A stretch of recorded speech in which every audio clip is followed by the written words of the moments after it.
നമസ്കാരം. എല്ലാവർക്കും ഷാ വിഷ്ണുവിൻ്റെയും മൊയ്തീൻ ഷായുടെയും അഭിനന്ദനങ്ങളും ആശംസകളും.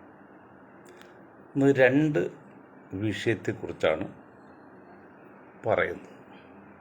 ഒന്ന്, വിശ്വാസികൾക്ക് ഏറ്റവും ഇഷ്ടപ്പെട്ട പ്രവൃത്തിയായ നോമ്പ്.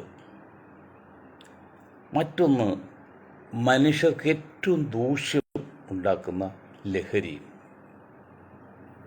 ഈ രണ്ട് വിഷയത്തെക്കുറിച്ചാണ് സൂചിപ്പിക്കുന്നത്. അതിനു മുൻപായിട്ട്, ഇന്ത്യയുടെ പ്രധാനമന്ത്രിക്ക് ഡിഗ്രി വേണമെന്ന് നിർബന്ധമില്ല, യൂണിവേഴ്സിറ്റി ബിരുദം വേണമെന്ന് നിയമമില്ല. പക്ഷെ എന്തുണ്ടാകണം? Universal knowledge. ഈ സർവകലാശാല ബിരുദത്തേക്കാൾ വേണ്ടത് യൂണിവേഴ്സൽ ലോകപരിചയം. ഈ നമ്മുടെ കാമരാജ് നാടാർ അറിയപ്പെടുന്ന ഒരു മനുഷ്യസ്നേഹിയായ മുഖ്യമന്ത്രിയായിരുന്നു കോൺഗ്രസിൻ്റെ തമിഴ്നാട്ടിൽ. അദ്ദേഹം പ്രധാനമന്ത്രിയാകാതെ ഇതിൻ്റെ രണ്ട് കാരണമാണ്. ഒന്നുകിൽ ഇംഗ്ലീഷ് അറിഞ്ഞിരിക്കണം, അല്ലെങ്കിൽ ഹിന്ദി അറിഞ്ഞിരിക്കണം. ഇത് രണ്ടും അറിഞ്ഞില്ലെങ്കിൽ ഇന്ത്യൻ പ്രധാനമന്ത്രിയായിട്ട് ആകാൻ ബുദ്ധിമുട്ടുണ്ട്. അവിടെ പ്രധാനമന്ത്രി വടക്കേ ഇന്ത്യക്കാരായിട്ട് ഹിന്ദി അറിയാമല്ലോ, അപ്പോൾ ഇനി ഇംഗ്ലീഷ് അറിയുന്ന നിർബന്ധമില്ല, ഡിഗ്രി വേണമെന്നില്ല. പക്ഷേ ഉണ്ടെങ്കിൽ അത് സുതാര്യമായിരിക്കണം.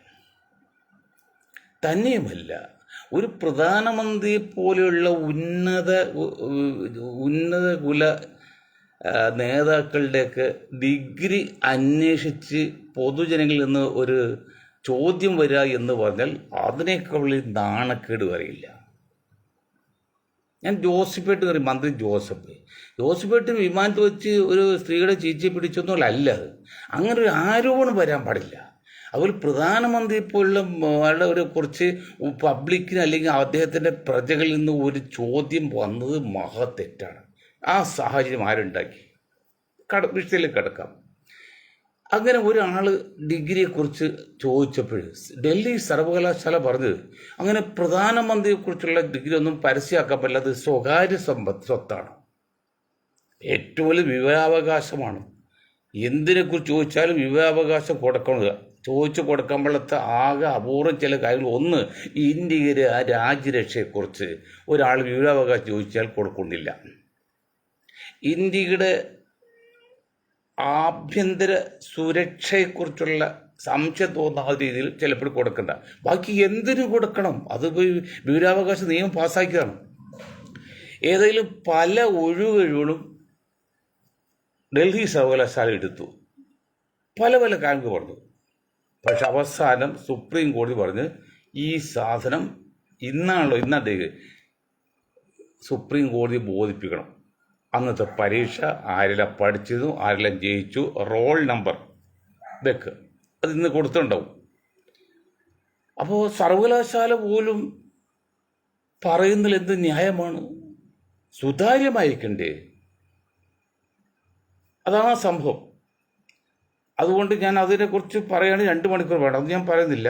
നമ്മൾ ഇന്നത്തെ വിഷയത്തിലേക്ക് കിടക്കുന്നത്, ഇപ്പം ഇന്നിപ്പോൾ നോമ്പ്, നാളെ നോമ്പ്, ഷഹബാൻ 28 വൈകിട്ട് നോമ്പ് കാണുന്നു നോക്കാം. 29 വൈകിട്ട് കണ്ടില്ലെങ്കിൽ 29 വൈകിട്ട് നോക്കാം. 29 വൈകിട്ട് കണ്ടില്ലെങ്കിൽ 30 ദിവസമുണ്ട്. 30 കഴിഞ്ഞാൽ പിന്നെ 31 ഇല്ലാത്ത പേരിൽ നാളെ ഏതാണ്ട് ഉറപ്പാണ്. ഒരു മുസൽമാനെ സംബന്ധിച്ച് നോമ്പെന്ന് പറയുന്നത് വളരെ സന്തോഷകരമായ, അല്ലെങ്കിൽ വളരെ സംതൃപ്തി കൊടുക്കുന്ന ഒരു വിഷയമാണ്. എന്തിനാണ് പ്രവാചകൻ ഉൾക്കൊള്ളുന്ന അല്ലെങ്കിൽ അള്ളാഹുവിൻ്റെ പ്രവാചകൻ ഉൾക്കൊള്ളുന്ന മതത്തിൽ നോമ്പ് കൽപ്പിച്ചത്? ഞാൻ ഇന്നിപ്പോൾ നെറ്റിൽ നോക്കിയപ്പോൾ വിമാനങ്ങൾക്ക് 8 എഞ്ചിൻ വരെയുണ്ട്, കപ്പലുകൾക്ക് 4 മുതൽ 8 എഞ്ചിൻ വരെയുണ്ട്. പക്ഷേ കപ്പലുകളിലെ എഞ്ചിൻ നിർത്താറില്ല. എന്താ അറിയോ? അത് നിർത്തൂല. അപ്പോൾ ഞാൻ ഒരു എഞ്ചിൻ തന്നെയാണ് ഇത്രയും കാലം പോകുന്നത്? അല്ല, എഞ്ചിൻ മാറി വയ്ക്കും. അല്ല, അത് നിർത്തിയ പിന്നെ സ്റ്റാർട്ടാക്കി എടുക്കുന്നതായിട്ട് അത്ര ഈസിയല്ല. അതുകൊണ്ട് കപ്പലിലെ എഞ്ചിൻ ഓൺ ചെയ്യാൻ നിർത്തൂല എന്നാണ് നമ്മൾ പഠിച്ചിരിക്കുന്നത്. എന്തുമാട്ടെ, അപ്പോൾ മനുഷ്യ ശരീരത്തിന് ഒരു നിശ്ചിത സമയം, നിശ്ചിത നാള് ഒരു വിശ്രമം കൊടുക്കുന്നത് ആവശ്യമാണ്. എല്ലാ യന്ത്രങ്ങൾക്കും നമ്മളിപ്പോൾ വണ്ടികളൊക്കെ ആണെങ്കിൽ രാത്രി ഓടിയിട്ട് പിന്നെ എഞ്ചിൻ ഓഫ് ചെയ്താലേ പിന്നെ രാവിലെ എടുക്കുന്നത്. അപ്പോൾ എല്ലാ യന്ത്രമാണെങ്കിലും ഓഫ് ചെയ്യണം. അതുപോലെ മനുഷ്യന് ഒരു യന്ത്രമുള്ള എൻ്റെ അകത്തും വിഷയങ്ങൾ അതിനൊരു എന്ത് കൊടുക്കണം, ഒരു ഗ്യാപ്പ് കൊടുക്കണം, അല്ലെങ്കിൽ വിശ്രമം കൊടുക്കണം. അപ്പോൾ വിശ്രമം കൊടുക്കുമ്പോൾ ഇതൊരു സമുദായമാണ് ഇസ്ലാം മതം എന്നുള്ളത്, ഒരു വ്യക്തിയല്ല. സമുദായം, ആചാരങ്ങളുടെ അനുഷ്ഠാനങ്ങളുണ്ട്, അത് രീതി വേണം, സമ്പ്രദായം വേണം. അപ്പോൾ എന്താണ്, 12 മാസമാണ് നമ്മൾ ഒരു വർഷമായിട്ട് കണക്കാക്കുന്നത്. അതിൽ 12 എല്ലാം 12-ൽ ഒന്നാണ് കണക്ക്. അപ്പോൾ ഒരു മാസം നിങ്ങൾ പകല് ഭക്ഷണം ജലപാനീയങ്ങൾ ഒഴിവാക്കിക്കൊണ്ട് നിങ്ങൾ അള്ളാഹുവിനെ മാത്രം ധ്യാനിച്ചുകൊണ്ടും സൽക്കർമ്മം നല്ല ഇബാദത്ത് ചെയ്തുകൊണ്ടും മുന്നോട്ട് പോകണം. അപ്പോൾ ഒരു മാസം എങ്ങനെയാണ് തീരുമാനിക്കുക? കലണ്ടർ ക്രിസ്തുമസ് വരുന്നത് എല്ലാ ഡിസംബർ 25-ാം തീയതിയാണ്. അത് ഒരു ദിവസത്തെ പരിപാടിയാണ്, ഇതൊരു മാസമാണ്. അള്ളാഹു എന്ന് പറഞ്ഞാൽ നീതിമാനാണ്, എല്ലാവരും നീതിയാണ്. ഇപ്പം ഞാൻ കുറച്ചു മുമ്പ് പറഞ്ഞിട്ടുണ്ട്, ഇപ്പം ലോകത്ത് 1.5 മണിക്കൂർ പകലുള്ള രാജ്യമുണ്ട്, അതേ സ്ഥാനത്ത് അവിടെ 1.25 മണിക്കൂർ രാത്രിയുള്ള രാജ്യമുണ്ട്. അപ്പോൾ 1.25 മണിക്കൂർ രാത്രിയുള്ള രാജ്യത്ത് വസിക്കുന്നവർക്ക് നോമ്പ് പിടിക്കാൻ എന്തുമാത്രം പ്രയാസമായിരിക്കും. കാരണം ബാക്കി 22.25 മണിക്കൂറും നോമ്പ് രാത്രിയല്ലേ, അപ്പോൾ അവർക്ക് അല്ല പകലല്ലേ നോമ്പ് പിടിക്കണ്ടേ, അത് മറച്ചു. അതുകൊണ്ട് എന്ത് പറ്റി, എന്താണ് അള്ളാഹു തീരുമാനിച്ചത്? നിങ്ങൾ ലൂണാർ കലണ്ടറുണ്ട്, സോളാർ കലണ്ടർ. സോളാർ നിങ്ങൾക്കറിയാം, നമ്മുടെ ശരീരത്തിലെ സോളാർ, സൂര്യൻ. ലൂണാർ ചന്ദ്രൻ്റെ പക്കമാണ് മുസ്ലിങ്ങൾ നോമ്പിന് അടിസ്ഥാനം. ക്രിസ്ത്യൻ സമുദായം ക്രിസ്തുമസ് ആകുന്നത് സോളാറല്ല, സോളാർ കലണ്ടർ, സൂര്യനെ ആസ്പദമാക്കിയുള്ള കലണ്ടർ. അപ്പോൾ അത് നിങ്ങൾക്ക് മനസ്സിലായി. അപ്പോൾ അങ്ങനെ വരുമ്പോൾ മനുഷ്യർക്ക് അല്പം വിശ്രമം കൊടുക്കുന്നത് നല്ലതാണ്. അതൊരു ആചാരമായിട്ട് ഒരു മാസം തീരുമാനിച്ചു. അത് എന്ന് മുതൽ? അത് ഷഹബാൻ അല്ലെങ്കിൽ റമളാൻ 1 മുതൽ റമളാൻ്റെ അവസാനം വരെ. ഷഹബാൻ റമളാൻ 1 മുതൽ അടുത്ത മാസം 1-ാം തീയതി വരെ. അപ്പോൾ ഏതാണ്ട് 30 ദിവസമാണ്. അപ്പോൾ അറബിക് കലണ്ടർ 29, 30, 29, അതാണ് 5-6 ദിവസം വ്യത്യാസം വരുന്നത്. അപ്പോൾ ആ സമയത്ത് എങ്ങനെ ചെയ്യണം? ഭാര്യയും ഉമിനീര് നമുക്ക് ഇറക്കാം, അത് കളയല്ല. പക്ഷെ ചിലർ അത് അറിവില്ലായ്മ കൊണ്ട് ഉമിനീര് തുപ്പികളാണ്. ഞാൻ എൻ്റെ ഉമ്മക്ക് വേണ്ടി ഹജ്ജിന് പോയ സമയത്ത് ഒരു സുഹൃത്തിൻ്റെ കൂടെ വന്നു. ആ സുഹൃത്ത് എപ്പോഴും തുപ്പിക്കൊണ്ടിരിക്കും. അവിടെ ഞാൻ ഡോക്ടർ വന്നിട്ടുണ്ടായി. ഡോക്ടറെ മുൻ ചോദിച്ച്, ഡോക്ടർ ഈ ഉമിനീരിൽ മനുഷ്യരിൽ ഗുണം തോന്നി. അപ്പോൾ അതേപോലെ ഉമിനീരിൽ 100ഓളം ഗുണങ്ങളുണ്ട്. തന്നെയുമല്ല മുലപ്പാൽ വരെ ഇപ്പോൾ കൃത്യമായി ഉണ്ടാക്കാം, പക്ഷെ ഉമിനീര് ഇതുവരെ രക്തം കൃത്യമായി ഉണ്ടാക്കാം. ഉമിനീര് ഇത് ഉണ്ടാക്കാൻ പറ്റില്ല കൃത്യമായിട്ട്. അതുകൊണ്ട് ഉമിനീര് മനുഷ്യർക്ക് ആവശ്യമാണ്, ഏറ്റവും വലിയ ദഹനത്തിനാണ്, മറ്റൊരുപാട് കാര്യമാണ്. ആ ഉമിനീര് നമുക്ക് ഇറക്കാം. അത് ഉമിനീര് കൂട്ടി വെള്ളമായിട്ട് തുപ്പല, അതാണ് തുപ്പിക്കളുണ്ട്. അങ്ങനെ ചെയ്യാം. പക്ഷെ ഇന്നത്തെ രീതിയിൽ പലരും കാണിക്കുന്നത് പകല് ഭക്ഷണം ഓക്കെ ഇല്ല, രാത്രി എന്നിട്ട് അമിതമായിട്ട് ഭക്ഷണം കഴിക്കും. അപ്പോൾ ഏതാണ്ട് നോമ്പ് കഴിഞ്ഞ് 2-3 കിലോ കൂടുതലുണ്ടാവും. അത് പാടില്ല.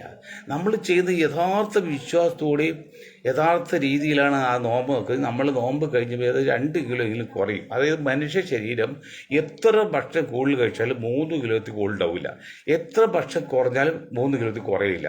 അതിൽ കൂടുകയോ കുറയുകയോ ചെയ്താൽ രോഗലക്ഷണമാണ്, മനസ്സിലാക്കാം. അപ്പോൾ 2 കിലോ എങ്കിലും നോമ്പ് കഴിഞ്ഞ് നോക്കും, തൂക്കം കുറഞ്ഞിരിക്കും. പക്ഷെ ഇന്ന് പലരും 2 കിലോ കൂടുതലാണ്. അതുകൊണ്ട് ആ രീതി ഉപേക്ഷിക്കണം. മറിച്ച് നിങ്ങൾ അള്ളാഹുവിനെ മാത്രം ധ്യാനിച്ചുകൊണ്ട് സൽക്കർമ്മങ്ങൾ ചെയ്തുകൊണ്ട് നോമ്പ് നോക്കുക എന്നുള്ളത് എല്ലാ നിലക്കും ഇഹത്തിലും പരത്തിലും നല്ലൊരു കാര്യമാണ്. അതിൽ ആരും സംശയമില്ല, നല്ല കാര്യമാണ്. അതാണ് പറയുന്നത്. മറ്റൊന്ന്,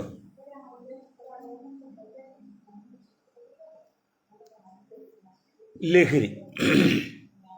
ഇവിടെ നമ്മളെല്ലാം ധരിച്ചിരിക്കുന്നത് ഈ ലോകത്തെ നിയന്ത്രിക്കുന്നത് ലോക പോലീസ് അമേരിക്കൻ ഭരണകൂടമാണ്.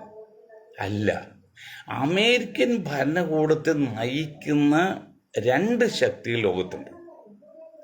ഒന്ന് ലഹരി കച്ചവടക്കാർ, ഒന്ന് ആയുധ ലോബിയും. 2 ലോബിയാണ്, ലഹരി ലോബിയും ആയുധ ലോബിയും. കച്ചവടം ആർക്കും ചെയ്യാം, പ്രവാചകൻ വിശ്വസിച്ചിട്ടുണ്ട്, അത് നല്ല കാര്യമാണ്. ലോബി നമുക്ക് അതൊരു സ്വാർത്ഥതയാണ്. എന്താണെന്ന് വെച്ചാൽ, ഈ അമേരിക്കയുടെ ക്ലിൻ്റൺ പ്രസിഡന്റ് ആയിരിക്കുമ്പോഴേ അദ്ദേഹം യുദ്ധത്തിന് വലിയ പ്രാധാന്യം കൊടുത്തില്ല. അതുകൊണ്ട് യന്ത്രങ്ങൾ യുദ്ധ ഉപകരണം വിൽക്കാതെ വന്നു. അപ്പോൾ അദ്ദേഹം ആ ലോബി ക്ലിൻ്റൺ ഒരു പമീല എന്നൊരു പെണ്ണ് കേസ് എടുത്തിട്ട് പമീലാന്ന് പെണ്ണ് കേസ് എടുത്തിട്ട് ആകെ പ്രശ്നമാക്കിയപ്പോൾ ക്ലിൻ്റൺ സുഡാനിലേക്ക് കുറച്ച് യുദ്ധം തുടങ്ങി, കുറച്ച് ആയുധം ഇട്ട് കഴിഞ്ഞപ്പോൾ ആ കേസും ഇല്ലാതെയായി. അപ്പോൾ ആയുധ ലോബിയാണ് നമ്പർ 1. ഇപ്പോൾ അതേക്കാൾ വലിയ നമ്പർ 1 ഏതാണ്? ലഹരിയാണ്. നമ്മുടെ മുദ്ര തുറമുഖം അല്ലെങ്കിൽ ഗുജറാത്തിലെ അദാനിയുടെ തുറമുഖത്ത് ഇറങ്ങിയില്ലേ, ഇത് അഫ്ഗാനിസ്ഥാനാണ് ലോകത്തിൽ ഏറ്റവും കൂടുതൽ ഈ പറഞ്ഞ ലഹരി ഉൽപ്പാദിക്കുന്ന രാജ്യം. അത് കഴിഞ്ഞാൽ നമ്മുടെ ഇന്ത്യയിൽ കേരളത്തിൽ ഇടുക്കിയാണ്.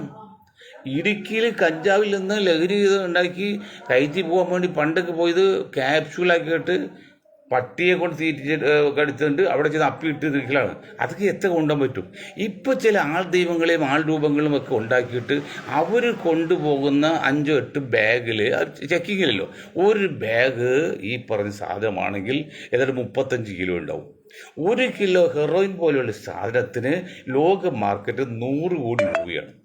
ഇന്നും 1 കിലോ സ്വർണത്തിൽ ഇന്നും 65 ലക്ഷം ആയിട്ടുള്ളൂ. 1 കോടിയും തികയുന്നില്ല. ഇത് ലോക മാർക്കറ്റിൽ $1 കോടി വിലയെങ്കിൽ അത് ഇന്നത്തെ കണ്ടിൽ 100 കോടി രൂപയാണ് 1 കിലോ ഹെറോയിൻ്റെ വില. അപ്പോൾ സ്വർണ്ണത്തേക്കാൾ 200 ഇരട്ടിയുണ്ട്.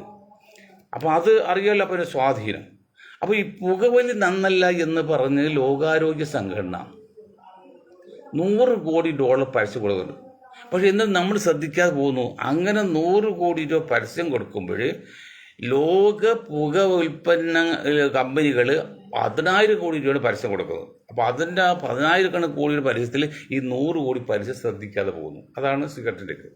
അപ്പോൾ ഇത്രയും വിലയുള്ള സാധനം ആ ലോബിയാണ് നീക്കുക. അപ്പോൾ നമ്മൾ ഇവിടെ എന്തൊക്കെ പ്രശ്നം ഉണ്ടാക്കി മുന്നോട്ട് പോയാലും അതിനെ നിയന്ത്രിക്കാനൊന്നും തൽക്കാലം സാധിക്കില്ല. എങ്കിലും അണ്ണാർക്കണ്ണൻ തന്നാലായത്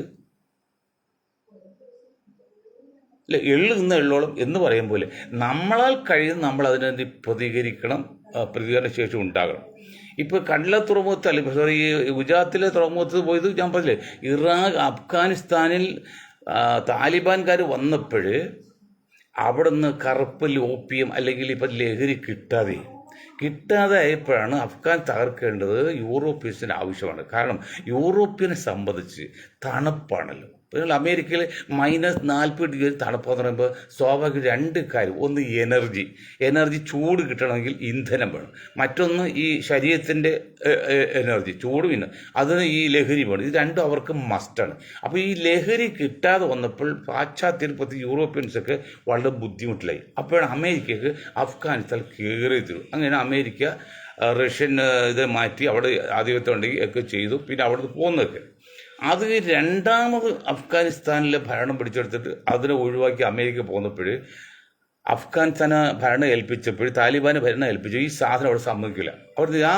ഏൽപ്പിക്കുന്നതിന് മുൻപ് കണ്ടെയ്നർ കിടക്കുന്ന സാധനം ഇപ്പോൾ ഇറാനും ഇറാഖ് അമേരിക്ക ഇന്ത്യയൊക്കെ ചിലപ്പോൾ കീഴ്പ്പാപ്പൊക്കെയാണല്ലോ, ആ ഇറാനിലേക്ക് കൊണ്ടുവന്നു. ഇറാനിൽ ഭരണകൂടം ആ ഇറാനിൽ കൂടെ അവിടെ നിന്നാണ് ഇന്ത്യയിലേക്ക് കിടച്ചത്. ഏത് കണ്ടെയ്നർ കണക്കിന്. അതാ പറഞ്ഞ് കഴിഞ്ഞ ഒരു ദിവസം പത്രം പറഞ്ഞത് 1,25,000 ലക്ഷം കോടി രൂപയുടെ സാധനമാണ് ഏകദേശം ആ സാധനത്തിൽ. 1 കോടിയല്ല, 1 ലക്ഷം കോടിയല്ല, ലക്ഷം കോടി. അത് ഭയങ്കര സംഖ്യക്കുണ്ട്. അത് അന്നത്തെ പത്രക്കാർ പറഞ്ഞത് ഈ സാധനം കൊണ്ട് ഇന്ത്യയിലെ മുഴുവൻ ജനങ്ങൾക്കും മന്ദിരയിൽ വരുത്താന്ന് പറയും. അതിന് ആ സാധനം എവിടെ പോയി? നിങ്ങളിവിടെ 1 ഗ്രാം പിടിച്ചു, 2 ഗ്രാം പിടിച്ചു, എത്ര വാർത്തയാണ്. പക്ഷേ ഇത്രയും ടൺ കണക്കിന് പിടിച്ച് ഈ സാധനം ആരെവിടെ കൊണ്ടുപോയി? ഇത്രയും കോടി വിലയുള്ള നമ്മുടെ ഒരു കൊല്ലത്തെ ആകെ ബഡ്ജറ്റ് 100 ഇരട്ടിയല്ല. ആ സാധനം എവിടെ പോയി? ആരുടെ കയ്യിലാണ്? ആര് ചോദിക്കാൻ? അപ്പം ഇതിനെക്കുറിച്ച് നമ്മൾ ലഹരിയുടെ ബുദ്ധിമുട്ട് തോന്നിയാൽ നമുക്ക് മനസ്സിലാവില്ല. ഒരു ഉദാഹരണം ഞാൻ പറഞ്ഞുതരാം. ഇപ്പോൾ ഏതാണ്ട് കേരളത്തിൽ പോലും മറ്റ് സംസ്ഥാനങ്ങളെ അപേക്ഷിച്ച് കേരളമാണ് കുറച്ച് ശാന്തക്കാരത്തിലൊക്കെ. കേരളത്തിൽ പോലും ഏതാണ്ട് 3 പേരെങ്കിലും 10-ൽ 3 പേര് ഇപ്പോൾ ഇതിന് അടിമയാണ്. അഡിക്റ്റല്ല, അടിമയാണ്, കഴിക്കുന്നവരാണ്. ഇതൊരു 4 പേരായി കഴിഞ്ഞാൽ പിന്നെ നിയന്ത്രിക്കാൻ പറ്റില്ല. കാരണം 10 പേര് കൂടുന്നിടത്ത് 4 ലഹരിക്കാരും 6 നോൺ ലഹരിക്കാരുണ്ടെങ്കിൽ അത് അടിപിടിയൊക്കെ വന്നാൽ ആ ലഹരിക്കാർ വിജയിക്കുള്ളൂ. കാരണം അവർ ബോധമില്ലാതിരിക്കല്ലേ. ഇപ്പം 3 പേരുള്ളെങ്കിൽ 7 പേര് പുറത്തായതുകൊണ്ട് ഒരു പരിധി വരെ അവർക്ക് മാറ്റി നിർത്താൻ പറ്റും. 4 പേരിൽ നിന്ന് മാറ്റി നിർത്താൻ പറ്റും. 4 പേര് ആകാൻ പെട്ടെന്ന് ആയിക്കൊണ്ടിരിക്കുകയാണ്. ഇതിനെതിരെ ഒരു ചെറുവിരൽ അനക്കാൻ പോലും നമ്മുടെ കേന്ദ്ര സംസ്ഥാന ഗവൺമെൻറ്റുകളോ നമ്മുടെ സഭയോ നമ്മുടെ മുസ്ലിം സമുദായത്തെ മൗലവിമാരോ ഒന്നും ചെയ്യുന്നില്ല, ചെയ്തിട്ട് പറ്റിയില്ല. കാരണം അങ്ങനെയാണെങ്കിൽ എത്രയോ വർഷം ഈ സഭയുടെ പ്രചരണം നടത്തുന്നത്. ഗവൺമെൻറ്റിൽ നിന്ന് കോടിക്കണക്കിന് രൂപ ലോൺ ഇതും വാങ്ങിക്കുന്നുണ്ട്. ഇത് എവിടെ കൂടാനില്ലാത്ത പോലും ഉണ്ടോ? ഓരോ ദിവസം ചിലത് കൂടിക്കൂടി വരല്ല കുറയുന്നുണ്ടോ? ഇത് കൂടിക്കൂടി ഇന്നത്തെ അവസ്ഥ എത്രയും. അതായത് ലഹരി മരുന്ന് ഉപയോഗം തുടങ്ങിയതിന് ശേഷം ദൈവത്തോർത്ത് പടച്ചോർത്ത് അള്ളാഹുവിനെ ഓർത്ത് ഞാൻ നിങ്ങളോട് പറയാണ്. എൻ്റെ മുൻപിൽ ഒരു കാരണവർ ബ്രോഡ്വേയിൽ ഒരു കച്ചവട കാരണവർ പറയാണ്, ഞാൻ വീട്ടിൽ പോകുന്നില്ല എന്താ കാരണം? മകനെ പേടിച്ചിട്ടാണ്. മകൻ എൻ്റെ ഈ പേരിൽ കടയുണ്ട്, കട അവൻ്റെ പേരിൽ വിട്ടു കൊടുക്കണം, അല്ലെങ്കിൽ കൊല്ലുകൊണ്ടിരിക്കുക.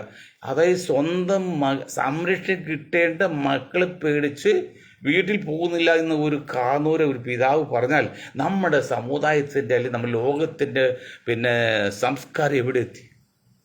ഇന്ന് പല കാരണവന്മാരും ഹക്ക് എന്ന് അറബി ഭാഷ പറഞ്ഞാൽ സത്യമായിട്ട് പറഞ്ഞാൽ ഇന്ന് പല കാരണവന്മാരും പിതാക്കന്മാരും അമ്മമാരും സ്വന്തം മക്കളിൽ നിന്ന് സംരക്ഷണം വേണമെന്ന് ആഗ്രഹിക്കണം.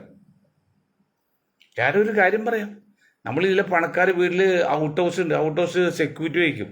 അപ്പോൾ സെക്യൂരിറ്റി വയ്ക്കുമ്പോൾ അകത്ത് ഒരു പാവപ്പെട്ട അല്ലെങ്കിൽ വയസ്സായ ഭാര്യ ഭർത്താവ് കോടീശ്വരാണ് സെക്യൂരിറ്റിക്ക് അവരെക്കാൾ ശക്തിയുള്ളവർ, അതാണെന്ന് പറയും. അപ്പോൾ ആ ഒരു കാരണവർ ചോദിച്ചു, അവൻ ഞങ്ങൾക്ക് കയറി വന്ന് ഞങ്ങൾ ആര് സംരക്ഷിക്കും? ഇന്ദിരാഗാന്ധി തട്ടിയത് നിങ്ങൾക്കറിയല്ലോ. അതുപോലെ അപ്പോൾ സ്വന്തം അച്ഛനെ സ്വന്തം മക്കളെ പേടിച്ച് വീട്ടിൽ അന്തി ഉറങ്ങാത്ത നൂറുകണക്കിന് രക്ഷകർത്താക്കളുടെ രാജ്യമായി പോയി നമ്മുടെ രാജ്യം. അപ്പോൾ സാംസ്കാരികമായിട്ട് നോക്കൽ കൾച്ചറലി എത്ര കണ്ട് അതമ്പതിച്ചു. നിൽക്കല് ഇവിടെ 5 പേരെ കൊന്ന് 6 പേരെ കൊന്ന് ഇവിടെ കൊന്ന്. ഇന്നലെ പിള്ളേർ തമ്മിൽ 10ാം ക്ലാസ്സിൽ പഠിക്കുന്ന കുട്ടികൾക്ക് 15 വയസ്സല്ലേ 14 സംതിങ്ങുള്ളൂ, അടിപിടി ഉണ്ടാക്കിയിട്ട് ഒരു മിനിറ്റ് അടിച്ചോളൂ, ആള് മരിച്ചു. അവിടെ പറഞ്ഞാൽ ശ്രദ്ധിക്കണം. അവർ പറഞ്ഞ വാട്സപ്പ് മെസ്സേജിൽ ഞാൻ കൊല്ലും, കൊല്ലും, അത് ആൾക്കൂട്ടമാണെങ്കിൽ ശിക്ഷയില്ല, പോലീസൊന്നും ചെയ്യില്ല എന്നൊക്കെയുള്ള മെസ്സേജ് പരസ്പരം കൈമാറാം. ഇപ്പം ഞാൻ പഠിച്ച ആലുവ അടുത്തുള്ള വാഴക്കുളം ഹൈസ്കൂളാണ് SLC പഠിച്ചത്.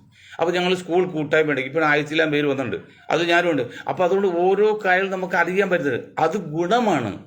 ഈ വാട്സപ്പ് പിള്ളേരെ വാട്സപ്പ് അത് ദൂഷ്യമാണ്, അത് ആറ്റം ശക്തി പോലെയാണ്. ഇപ്പോൾ 10,000 പേര് പണിയെടുത്താൽ തീരാത്ത ഒരു മല തകർക്കണമെങ്കിൽ ഒരു നിമിഷം മതി ബോംബിട്ട് ഈ ആറ്റം ഉപയോഗിച്ചാൽ. അതുപോലെ അത് കൊല്ലാനത് മതി. ആറ്റത്തിന് ഗുണമുണ്ട് ദൂഷ്യമുണ്ട്. അപ്പോൾ ഈ പറഞ്ഞ ഇന്നത്തെ നമ്മുടെ മൊബൈല് ഇതിനൊക്കെ ഗുണമുണ്ട് ദൂഷ്യമുണ്ട്. നല്ലതാണ്. ഇപ്പം ഞാൻ ഇന്നൊരു സംശയം തോന്നി, ഞാൻ കപ്പലിനെ കുറിച്ചപ്പോൾ ഗൂഗിളിൽ അടിച്ചു നോക്കി, എനിക്ക് ഉത്തരം കിട്ടി, ഓൺ ദ സ്പോട്ട് ഉത്തരം കിട്ടി. അതേസമയത്ത് അതിൻ്റെ ദൂഷ്യവശമുണ്ട്. ആ ദൂഷ്യവശമാണ് ഇപ്പോൾ ഈ പിള്ളേർ തലയുണ്ടാക്കിയത്. അതുകൊണ്ട് മനുഷ്യരെ എന്ന് ഞാൻ പറഞ്ഞെടുക്കാറില്ല, മനുഷ്യരുടെ അധികാര പരിധിക്ക് അപ്പുറത്തമാണ്, അല്ലെങ്കിൽ അവരുടെ കഴിവിന് അപ്പുറമാണ് ഇപ്പോഴത്തെ കഞ്ചാവ് വെച്ചോടോ ചരസ് വെച്ചോടോ അല്ലെങ്കിൽ ഇപ്പം MDMA ഒക്കെ ഉള്ളത്. അത്ര കണ്ട് നമ്മുടെ മനുഷ്യ സമുദായം അതമ്പതിച്ചു പോയി. അതിനെതിരെ പ്രവർത്തിക്കേണ്ട മാന്യന്മാരായ സഭാ നേതൃത്വം, എന്ത് സഭാ നേതൃത്വം പറഞ്ഞറിയോ, നാർക്കോട്ടിക് ജിഹാദ് എന്ന് പറഞ്ഞ ആ വിഷയത്തെ അങ്ങോട്ട് വർഗീയവൽക്കരിച്ചു കളഞ്ഞു. അതാണ് എനിക്ക് ഈ സഭാ നേതൃത്വം ഏറ്റവും വലിയ വെറുപ്പും ദേഷ്യവും സങ്കടവും കോപവും. സഭ ഒരു മാതൃകാ സ്ഥാപനമാണ്. സഭ ഒരുപാട് നല്ല കാര്യം ചെയ്യുന്നുണ്ട്, അതിൽ ഒരു സംശയക്കാര്യത്തില്ല. പക്ഷെ അതിൽ ഇത് കലർത്തിയപ്പോഴേ എന്നാൽ നാർക്കോട്ടിക്കിൻ്റെ ശല്യത്തെക്കുറിച്ച് ജനങ്ങളെ സംഘടിപ്പിച്ച് മുന്നോട്ട് പോയിരുന്നെങ്കിൽ അത്രയും വലിയൊരു അനുകൂലം അല്ലെങ്കിൽ ജനങ്ങൾക്ക് ഇഷ്ടപ്പെട്ട് കാര്യം വേണ്ടാവില്ല. അതിനെ കൊണ്ട് വർഗീയവൽക്കരിച്ചുകൊണ്ട് നാർക്കോട്ടിക് ജിഹാദാക്കി. പാലാ ബിഷപ്പ് പറഞ്ഞ ബിഷപ്പിനൊക്കെ വലിയ ദൈവങ്ങൾ ഇനി ആരുള്ളത് സംസ്ഥാനത്ത്, പിന്നെ പോപ്പലുള്ളു. ആ ബിഷപ്പാണ് കാണിച്ചത്. നിങ്ങൾ ഒരു കാര്യം മനസ്സിലാക്കണം, ഇന്ന് 3 പെൺകുട്ടികൾ, 2 പെൺകുട്ടികൾ ഒരു അമ്മയും തീവണ്ടി മുട്ടി കോട്ടയത്ത് പാലെടുത്ത് ഭരണങ്ങാനെടുത്ത് മരിച്ചില്ലേ? അന്വേഷിക്കാനില്ല. ആ ജോലിക്ക് ശ്രമിച്ചപ്പോൾ ഒരു അച്ഛൻ അത് എതിർത്തൊന്നും ശല്യം ചെയ്ത് പാര വെച്ചതാണ് കുട്ടി. ഇന്നാൾ 9 വർഷം ജോലി ചെയ്ത് അരമന സ്കൂൾ ജോലി കിട്ടി ശമ്പളം കിട്ടാതെ ആ പെൺകുട്ടി ആത്മഹത്യ ചെയ്ത്. എത്ര പെൺകുട്ടികൾ ക്രിസ്ത്യൻ സമുദായത്തെ ആത്മഹത്യ ചെയ്യുന്നു. ഇവിടെ ഈ സഭ എന്തിനു വേണ്ടി നിലനിൽക്കുന്നു? ചിന്തിക്കുക. ഇതെല്ലാ സമുദായത്തിലുണ്ട്, പക്ഷെ സഭയ്ക്ക് പ്രത്യേകമുണ്ട്. അപ്പോൾ നാർക്കോട്ടിക് എന്ന ആ ഒരു ശല്യം, ഞാൻ പറഞ്ഞ നോമ്പ് മുസ്ലിങ്ങളെ സംബന്ധിച്ച് എത്ര അനുകൂലമാണോ, എത്ര സന്തോഷകരമാണോ, അല്ലെങ്കിൽ എത്ര താല്പര്യത്തോടെ ചെയ്യണോ, അതിന് മറുവശമാണ് ലഹരി, അതിന്ന് ഞാൻ 2 വിഷയം എടുക്കാൻ കാരണം. ലഹരി, ലഹരിയുടെ ആപത്ത് നമ്മൾ ധരിക്കേക്കാൾ വളരെ കൂടുതലാണ്. ബോധമില്ലാതെ എന്ത് ചെയ്യും? കാരണം ഞാൻ ഒരു ഭാര്യയും ഭർത്താവും വഴക്കുണ്ടാക്കിയിട്ട് ഭർത്താവ് എനിക്ക് എന്നോട് പറഞ്ഞത്, ഞാൻ എൻ്റെ കിടക്കുന്ന മുറി ഞാൻ അകത്ത് പൂട്ടാണ്, ഭാര്യയുടെ ഗുണ്ടകളെ എപ്പോൾ കൊല്ലുന്നറിയില്ലെന്ന്. അല്ലെങ്കിൽ സംരക്ഷണം കൊടുക്കേണ്ട വകുപ്പിൽ നിന്നാണ്, വിങ്ങിൽ നിന്നാണ് ഈ പറഞ്ഞത്. ഇവിടെ മക്കളിൽ നിന്ന് അച്ഛന് സംരക്ഷണം വേണം, ഇവിടെ ഭാര്യയിൽ നിന്ന് ഭർത്താവ് സംരക്ഷണം, മറച്ചുകൊണ്ട് ഒന്നുമില്ല. ഇതൊക്കെയാണ് അവസ്ഥ. ഇതെല്ലാം അടിസ്ഥാനപരമായിട്ട് കഞ്ചാവ് അല്ലെങ്കിൽ ചരസ് പോലുള്ള കാര്യങ്ങളാണ്. ഇന്നിപ്പോൾ കള്ളിൽ കഞ്ചാവ് ചേർത്ത് കൊടുക്കുന്നു. മിഠായി എറണാകുളത്ത് പിടിച്ചു, മിഠായിയിൽ ഇത് കയറ്റി, ലഹരി കയറ്റി പിടിച്ചു. എവിടെ എത്തി നമ്മുടെ സമൂഹം, നമ്മുടെ സമുദായം? എല്ലാ വിഭാഗം ജനങ്ങളും ഇവിടെ ഒത്തൊരുമിച്ച് നിങ്ങൾക്ക് എന്തെങ്കിലും നാടിന് വേണ്ടി ചെയ്യണമെന്ന് ആഗ്രഹമുണ്ടെങ്കിൽ ഈ ലഹരിക്കെതിരെ പരമാവധി ബോധവൽക്കരണം ചെയ്യുക. അല്ല കൊണ്ട് അകത്തിട്ട് എല്ലാവർക്കും എത്ര പറ്റുമോ ചെലവ് കൊടുക്കാൻ പറ്റും. ബോധവൽക്കരണം ചെയ്യുക. ഞങ്ങളതിനെ പറ്റി ഇന്ന് ഞങ്ങളുടെ പാർട്ടിയുടെ, ഞങ്ങൾ കൊച്ചു പാർട്ടിയാണ്, ഇന്നൊരു യോഗം ഉണ്ട് മാർച്ച് 1-ാം തീയതി. അതെടുത്ത് ഞങ്ങൾ പ്രധാന തീരുമാനം ലഹരിക്ക് എതിരെ പ്രവർത്തിക്കുക എന്നുള്ള. അത് ഞങ്ങൾ കൊച്ച പ്രസ്ഥാനമാണ്. അത് നമ്മൾ എള്ളുന്നോളും, ഞാൻ കൊച്ചെങ്കിൽ കൊച്ച് 10 ആളെങ്കിലും ഇതിൽ നിന്ന് മാറ്റിയെടുത്താൽ അത് വലിയ നേട്ടമല്ലേ? അതിനുവേണ്ടി ചെയ്തിരിക്കുകയാണ്. അപ്പം നമ്മളെല്ലാവരും ചെയ്യേണ്ടത് വളരെ ആത്മാർത്ഥമായിട്ട്, വളരെ ശാസ്ത്രീയമായിട്ട്. ചില പോലീസ് ഡിപ്പാർട്ട്മെൻറ്റ് പോലീസുകാരൊക്കെ പരമാവധി ശ്രമിക്കുന്നത്. ഇപ്പം ഈ അടുത്ത കാലത്ത് കൂടുതൽ ചെക്ക് ചെയ്തിട്ട് കിലോ കണക്കിന് പിടിച്ചിട്ടുണ്ട്. അത് മാത്രം പോരാ, പോലീസ് കൊണ്ട് മാത്രം പോലും നമ്മൾ ഓരോരുത്തരും ആൾ ഫോർ ഈച്ച് ഫോർ ആൾ. നമ്മൾ ഓരോരുത്തരും എല്ലാവരും ഓരോരുത്തരും എന്ന് പറയുമ്പോൾ നമ്മൾ ഓരോരുത്തരും നമ്മുടെ കൺമുമ്പിൽ കാണുന്ന വിഷയങ്ങൾ കഴിയുന്ന വൈരാഗ്യ ബുദ്ധിയല്ല വേണ്ടത്. അവരെ വിളിച്ച് കഴിയുന്ന നല്ല രീതിയിൽ പറഞ്ഞ് മനസ്സിലാക്കാൻ ശ്രമിക്കുക. അല്ലെങ്കിൽ മാത്രം പോലീസ് അറിയിക്കുക. ഇത് പോലീസ് അറിയിച്ചതിൻ്റെ പേരിൽ അവനെ കൊന്ന സംഭവങ്ങളുണ്ട്. ഇവർ സംഘടിതരാണ്, ഇവർ ശക്തരാണ്, അതിനെ സപ്പോർട്ട് ചെയ്യാം. ഇപ്പം നമ്മൾ ഒരു പെൺകുട്ടിയെ കപ്പൽ എന്താണ് തീ വിളിച്ച് ഇറക്കി തല്ലിക്കൊന്നിട്ട് അവർ വാദിക്കാൻ വേണ്ടി വന്ന് ലോക വക്കീൽ, അല്ലെങ്കിൽ ലക്ഷങ്ങൾ ഫീസ് വാങ്ങിയ വക്കീലാണ്. അപ്പോൾ ഇവർക്ക് വല്ല ശൃംഖലയുണ്ട്. ഇപ്പം നമ്മൾ ഈ റോഡിലൊക്കെ കക്ക ധർമ്മം വാങ്ങിക്കില്ലേ, അവർക്ക് വലിയ ലോബിയാണ്, നിസ്സാരക്കാരൊന്നുമില്ല. അവർ ടെൻഡറായിട്ട് 100 ആൾ 50 ആൾ 300 ആൾ വെച്ചാണ്. ഒരാൾക്ക് 2000 3000 കിട്ടിയാൽ അതിൽ വീതം 1000 500 കൊടുത്ത് ബാക്കി അവനെടുക്കും. അപ്പോൾ ഒരു 1000 ആൾ ദിവസം പോകണമെങ്കിൽ 1000 × 2000 എത്ര രൂപ പെർ ഡേ? അങ്ങനെ എത്രയോ ഗ്യാങ്ങുകളാണ് കേരളത്തുകാർ പറഞ്ഞത്. കേരളത്തിൽ നോക്കുന്നത് കേരളീയ കൊടുക്കുകയും ചെയ്യും. മറ്റ് സംസ്ഥാനക്കാരൊന്നും ധർമ്മം കൊടുക്കില്ല, കേരളീയ ധർമ്മം കൊടുക്കും. കിട്ടുകയും പൈസ ഉണ്ട്.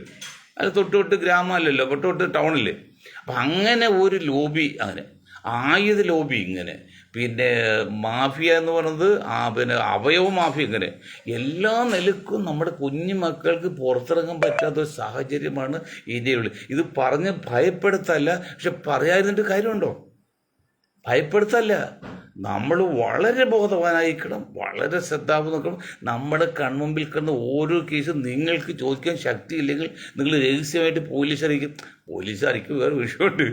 ഈ പോലീസിൽ കള്ളൻ കപ്പിൽ തന്നെ എന്ന് പറയുമ്പോൾ പോലീസിലും സർക്കാർ ഉദ്യോഗസ്ഥന്മാരിലും മറ്റ് ബിസിനസ്സുകാരിലും ഒക്കെ ഒരു ഗ്യാങ് അവർക്ക് വേണ്ടി വർക്ക് ചെയ്യുന്നുണ്ട്.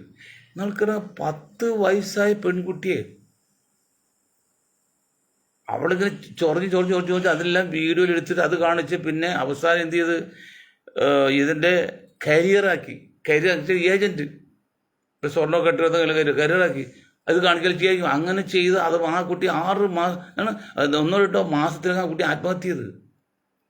അത്ര നമ്മൾ ധരിക്കുന്നതിനേക്കാൾ കൂടുതൽ ഭയാനകമാണ്. അത് ഞാൻ പറയാൻ കാരണം ഇതിന് ഒരു കൂടി പറയാം. ഇപ്പം 10 പേര് കൂടുന്ന ഒരു യൂണിറ്റ് അല്ലെങ്കിൽ ഒരു സ്ഥലത്ത് ഇപ്പം 3 പേര് ഇത് മദ്യത്തിൽ ഈ മയക്കുമരുന്നുണ്ട്. അത് 4 ആയി കഴിഞ്ഞപ്പോൾ പിടിച്ചു മാറ്റാൻ ഉണ്ടാവില്ല. കാരണം പിടിച്ചു മാറ്റാൻ ചെല്ലും 6 പേരും അവർ 4 പേരും കൂടിക്കഴിഞ്ഞാൽ അവർ 4 പേര് 8 പേർക്ക് മതി. കാരണം ബോധമില്ലല്ലോ. അപ്പോൾ ഇവിടെ 6 പേരല്ലേ ഉള്ളൂ. അപ്പോൾ ജയിക്കില്ല. അതാണ് സൈക്കോളജി പറഞ്ഞത്, മനഃശാസ്ത്രം പറയുന്നത്, അതാണ് ഫിലോസഫി പറയുന്നത്, അതാണ് ശാസ്ത്രം പറയുന്നത്. ഇത് പുള്ളളിയല്ല. അതുകൊണ്ട് ദയവ് ചെയ്ത് ഈ നോമ്പ് കാലം തുടങ്ങി മുസ്ലിങ്ങൾ കുറച്ചുകൂടിയൊക്കെ ഉണർന്നിരിക്കുന്ന സമയമാണ്. കുറച്ചുകൂടിയൊക്കെ ഭയഭക്തിയോടെ ഇരിക്കുന്നതാണ്. അത് അവരും അതുപോലെ മറ്റ് ഇതര സമുദായങ്ങളും അവരുടെ നേതാക്കളും പുരോഹിതന്മാരും എല്ലാം കൂടി ഒത്തൊരുമിച്ചിരുന്ന് അതാത് മേഖല, ഇപ്പോൾ എന്തുണ്ട് ഈ കുടുംബ യോഗങ്ങളുണ്ടല്ലോ, റെസിഡൻസ് അസോസിയേഷനിൽ, അതുപോലെ ശക്തമാണ്. നിങ്ങൾക്കറിയാത്തല്ലോ, റെസിഡൻസ് അസോസിയേഷന് ശക്തമാണ്. ഇപ്പോൾ ഈ ലെവലിൽ റെസിഡൻസ് അസോസിയേഷനെങ്കിൽ അവർക്കറിയില്ല ആരെന്തൊക്കെയാണ്, അത് ശക്തമാണ്. ആ റെസിഡൻസ് അസോസിയേഷൻ സഹായമാണെന്ന് പോലീസ് പലയിടത്തും ചോദിക്കുന്നത്. പോലീസ് കോട്ടയത്ത് വന്ന് രാമനൊക്കെ നല്ലത് ഇവിടെയുള്ള ജോസഫയിലെ കൂടുതൽ അറിയുന്നത് അവൻ്റെ തൊട്ടടുത്തല്ലേ.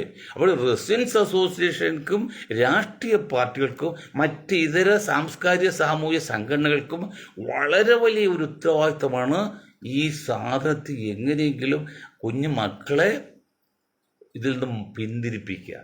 ഇപ്പം തല്ലിക്കൊള്ളാനോ അല്ലെങ്കിൽ ഓടിച്ചിട്ട് അടിക്കാനല്ല പറഞ്ഞത്, ബോധവൽക്കരണത്തിലൂടെ പിന്തിരിപ്പിക്കുക. അതിന് ചെയ്യാൻ പറ്റിയില്ലെങ്കിൽ അത് വളരെ അപകടത്തിലേക്കാണ്. നമ്മളെ അനുഭവത്തേക്കാൾ കൂടുതൽ വലുതാണത്. ഇനി ഞാൻ ഒരു കാര്യം പറഞ്ഞ് നിർത്താണ് ഇന്നത്തെ പരിപാടി. അത് രണ്ട് ഇതാണ്. ഒന്ന്, ഈ മുൻകൂർ ജാമ്യം. എന്താണ് മുൻകൂർ ജാമ്യം?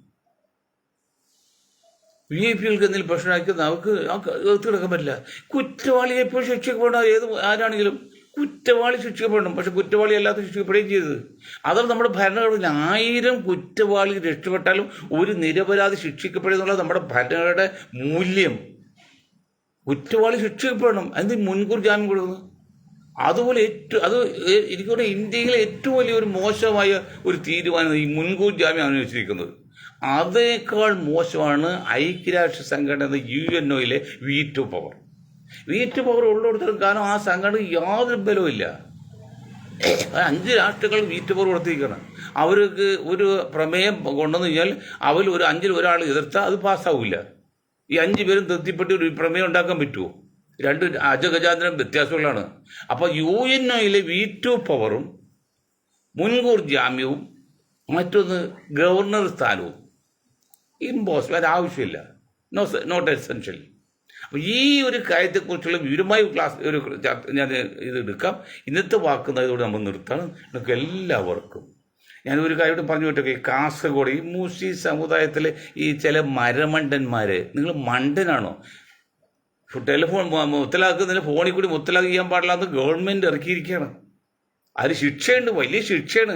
വാസ്തവത്തിൽ മുത്തലാഖ് സാമുദായിക വിഷയം, മതപരമായ കാര്യമാണ്. അതിന് ക്രിമിനൽ ശിക്ഷ ആക്കാൻ പാടില്ല. അത് ആക്കിക്കഴിഞ്ഞു. കാരണം മുസ്ലിങ്ങളിൽ കുഴപ്പമില്ലല്ലോ. അന്ന് ഒരുത്തൻ ഗൾഫിൽ നിന്ന് ഒരു പെണ്ണിന് മുത്തലാഖ് ചെയ്തിരിക്കുകയാണ്. അവർക്ക് അവസ്ഥ എന്താണ് ഇത്? മനസ്സിലായില്ലേ? അതിൻ്റെയൊക്കെ അവസ്ഥ എന്തായിരിക്കും? അതുകൊണ്ട് ഞാൻ ഇത്രയും കാര്യം പറഞ്ഞ് എൻ്റെ വാക്കുകൾ